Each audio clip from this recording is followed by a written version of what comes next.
for everything you do today, the reason that there's 3 stations, infield, outfield, and hitting, and a 4th station, pitching and catching over on the side, is that each and every one of those aspects is very important in a game situation.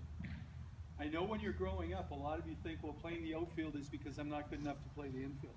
Okay? I've got some outfielders that aren't good enough to play the infield. They're outstanding outfielders. But I don't want them in the infield. I got some infielders I don't want in the outfield because they can't play the outfield. When the ball leaves the infield, and it does many times in a game, I want to rely on those ladies in the outfield to do their job. Okay? So if you're thinking that the players in the outfield are the weaker players or whatever, they're not.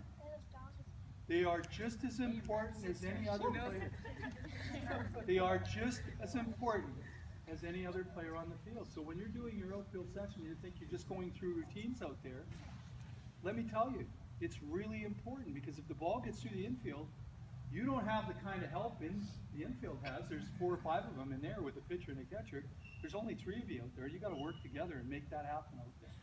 So take every station seriously when you go through this. Another thing I'm going to tell you when I recruit at UBC.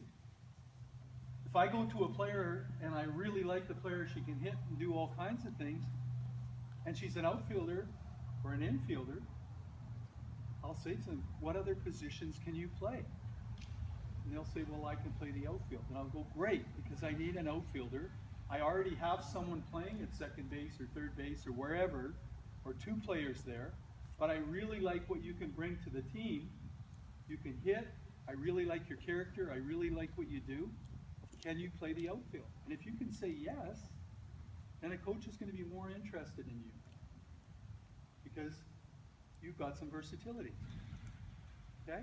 So make sure when you go from each station that you take every station seriously, and that you do the best that you can on that station and learn something about it. Because if you do need to change, if you do need to go play that position and you're not used to it, whether it's first base, second base, center field, wherever, you will have some background and you'll know what to do.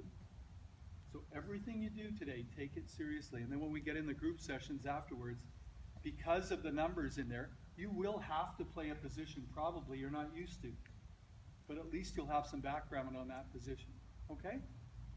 Any questions?